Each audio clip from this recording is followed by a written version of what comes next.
Under the crimson hues of the evening sun, Nkem walked slowly along the dirt path leading to her farm. The grasses swayed with the rhythm of the wind, whispering secrets of the forest. But this evening, something was different. A faint, heart-wrenching cry reached her ears. It was unmistakably the sound of a baby. Nkem froze, her heart racing. Could it be? Could this be her answer? After 10 years of childlessness, years of scorn from her in-laws, and whispered mockery from the villagers, this cry awakened both fear and hope within her. She followed the sound deeper into the thickets, her bare feet brushing against the damp earth. The cries grew louder, tugging at her soul, until she stumbled into a small clearing. Her breath caught in her throat.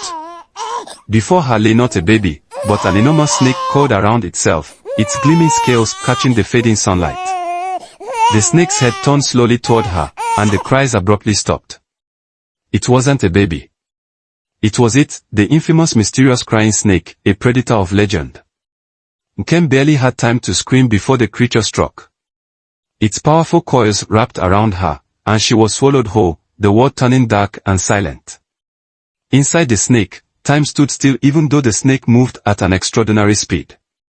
Nkem's body ached, but she was alive, her flexible joints saving her from the crushing pressure. Nkem may not have had a child, but she had two special abilities. Her joints were extremely flexible and she could hold her breath longer than most people. She gasped for what little air remained. As fear turned into despair, thoughts of her husband, Obinna, filled her mind. Would he assume she had run away? Or worse, been devoured by a wild animal?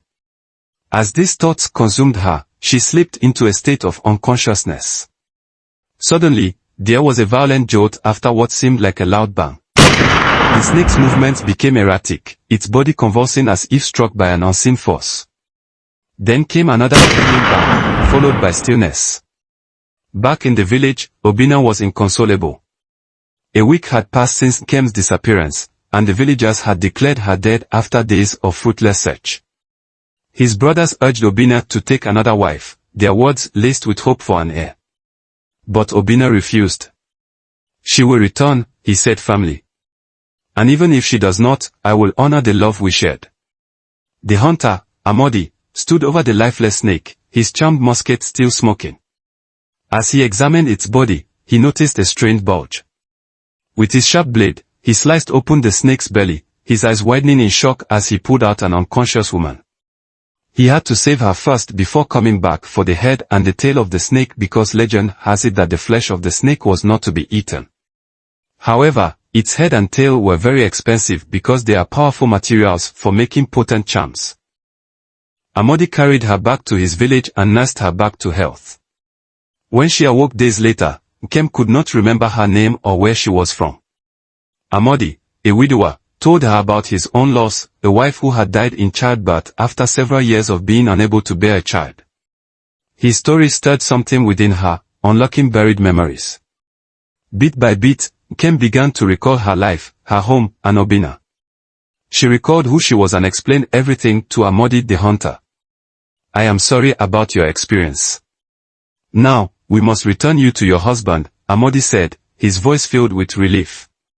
Obinna sat alone in his hut heavy. He had finally resolved that his wife was gone forever and that he would seek a new bride, though the decision tore at his soul. Since he was too devastated to do that himself, he would visit his brothers and tell them to help him get a maiden. As he rose to dress, a familiar voice called his name, a name only Nkem called him. Obim. He froze. Could it be? Rushing to the door, he saw Nkem standing there with an elderly man.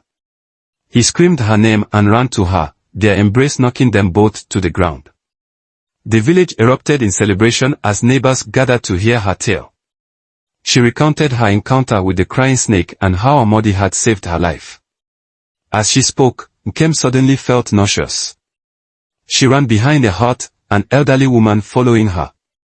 Moments later, the woman emerged with a broad smile. A little visitor is on the way, she announced.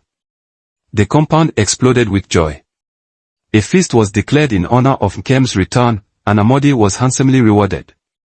10 months later, under the watchful gaze of a full moon, Nkem gave birth to a healthy baby boy. His cries echoed through the village, a sound that brought tears to Obina's eyes. Their home, once heavy with sorrow, was now filled with laughter and love, a testament to resilience and the blessings that come when hope is not abandoned. And so, Nkem's story became one of legend, a tale whispered around village fires for generations to come. Please like, subscribe and click the notification bell icon for more interesting African stories.